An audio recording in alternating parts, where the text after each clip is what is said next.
Guys, thanks for stopping by. This is yet another GatCat video, and today I want to talk about 1911 magazines. All too often I hear new 1911 owners ask the same question: what magazines should I get? Or rather, what are the best magazines? And in short, without spending 10 minutes saying or answering that question, I'm going to say the best magazines for your 1911 are whatever works the best for your 1911. It's going to take some trial and error, and you can avoid some headaches by avoiding certain brands, and you can get some quick successes by going with certain other brands like Wilson Combat magazines. Now, it's not that simple. It could be, because a lot of forums and a lot of different gun shops will tell you that it comes down to Wilson Combat, Tripp, or CMC, and that's it. However, the issue with going with just these three different magazines are two main issues that I see. The first is cost. This magazine right here is close to $40 MSRP. Two of them we're looking at 80 bucks. It's a lot of money for 10 round 45 ACP mags. Now, if you have that money to spare and you feel that you just want to go full Wilson Combat and get 10 of those and they work for you, not congratulations, but hey, that's great. Go with that, okay? Whatever works for your gun is going to be imperative. And there's different reasons why I bring this up, and I'm going to try to break that down the best that I can in my experience with 1911s, okay? I've had Commanders, full-length 45 ACP, full-size 9mm, and then dabbled into the EMPs and some of the smaller variations of 1911s. So, back to the top three: CMC, Tripp, and Wilson Combat. Why do people continually say that those are the very best? Well, frankly, I think it's because they kind of are. However, I would say they're not the best value. The reason being, in short, I personally have had the best value with Mec-Gar. And the reason I just come out the gate and talk about that is because if you didn't want to spend much more time on the video and you wanted to find some quality magazines, you could spend half as much. Instead of $40, these are about $20 each. This is 45 ACP, this is 9mm, and you've got your Mec-Gar mags. But it's not that simple. These magazines might not work for your particular handgun. Okay, so what is successful for me might not be successful for your 1911. So that's the whole point of going over what is the best 1911 magazines, what to look out for, what to kind of keep in mind, okay? So these three on the left, these are 45 ACP, and these three on the right, these are for 9mm. And as you can tell, they look a little bit different even, and the main thing you can see is the spine running down the 9mm. The same thing goes for your 10mm, or 40 Smith & Wesson, anything other than 45 ACP. Typically, you're going to see that spine. And the reason for that is the shape and length of the cartridge that is 9mm compared to 45 ACP. Now, I don't have any snap caps for 45 ACP, but I'm going to load this snap cap in, and then I'm going to pull out this little device here. This is called an Uplula, or Maglula Uplula. And I would say invest in one of these, especially if you're hand loading double stack magazines. It's easy to load these single stack, even easier for me to load these 45 ACP, these two right here, more so than the Ed Brown. I'll go over that more in a second. But with the Maglula Uplula, if you're just getting into firearms, I really recommend this guy here. It's so simple. You just put one round in, release, up, down. If you've ever watched Hickok 45, which I'm sure you have, if you haven't, definitely check out his stuff. He's an old school guy from, oh gosh, I think he's in Tennessee, originally from Kentucky, but has a lot of knowledge, heck of a shooter. Check out his channel, Hickok 45. Anyway, so we've got our snap caps. Now, why is it so important that we're using snap caps instead of live ammunition? This little guy over here, this is a G-Sight laser training system, so it might look like live brass, but it's not. Jerry Michalak had taught me to not use live ammunition on a table with magazines during a video. Anytime you do not plan on firing that live ammunition, there's absolutely no reason that it should be in or around certain firearms, especially with making a video, even magazines. So wherever you can take a safety precaution, go ahead and do so. If people make fun of you for that, well, then you still get your 10 fingers and you can, whatever, you see what I'm saying. So, okay, the Maglula Uplula, we can put our rounds in. One thing that I think people forget, what's kind of neat about this, is that you can also take rounds out. Now, it's going to be a lot easier to take the rounds out of this magazine than it would be over here, and I might be able to replicate that. In fact, I had this fully loaded with live ammunition, and getting them out was a pain in the butt. So right here on the back side, there's a spine in which you can eject these snap caps. Very easy to do so, okay? Really, really easy. But you might notice that the follower here, and that's why we're going to get deep with 1911 mags, and this might be a little bit of a longer video, and I'm trying to pack as much information in as possible and stay on target, so just stick with me. If you know everything all about this, then, you know, do as you might, but, you know, stick around. And anyway, so this has a full plastic follower on this Mec-Gar match grade 10 round 9mm magazine, whereas this metal form 10 round and technically match grade with a wolf spring, we'll go over components here in a second, has a different style follower, more of a traditional style follower. So if I take that same snap cap, okay, and I put it in, and I really don't know what's going to happen. I do know what would happen if I were to fully fill this up with live ammunition and then try to eject the ammo. It's a lot harder to do so. Right now it's a little easy, and I would show you with live ammo, but I bet you can take my word for it. So the reason I bring that up is because different magazines are going to behave in different ways. And this is something to consider when you're going with different 1911 magazines, because they might behave in a different way for your particular 1911 compared to your buddies, compared to a 1911 that's on the internet or something like that, okay? There's many different components and pieces.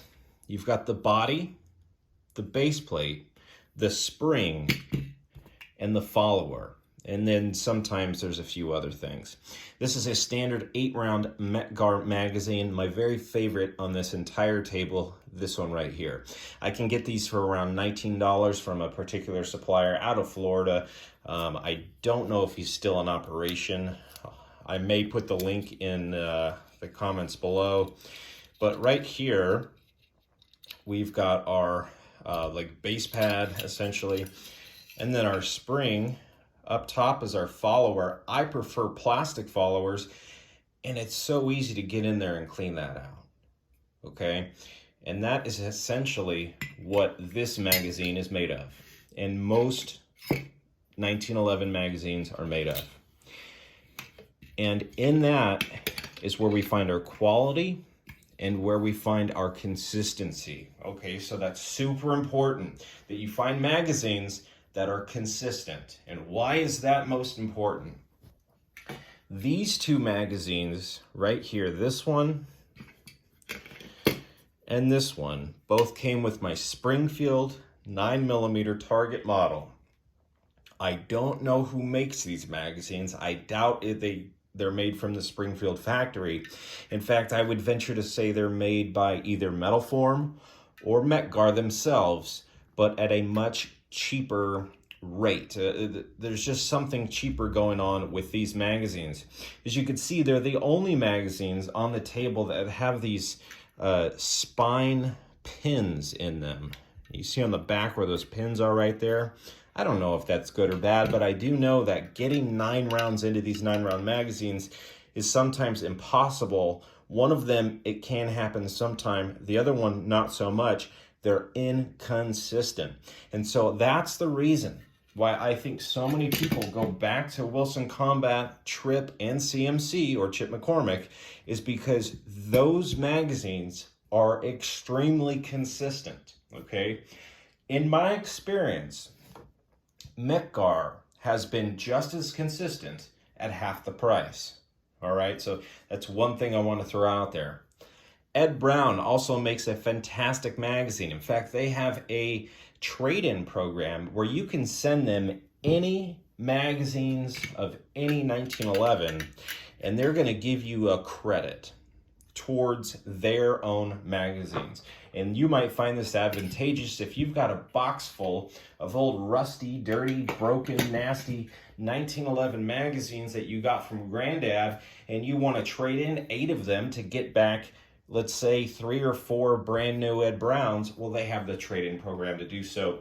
And that brings me to my next thought. I am not being paid whatsoever to make this video about 1911 magazines. I'm not being sponsored by anybody. No affiliate links, no commissions, nothing whatsoever.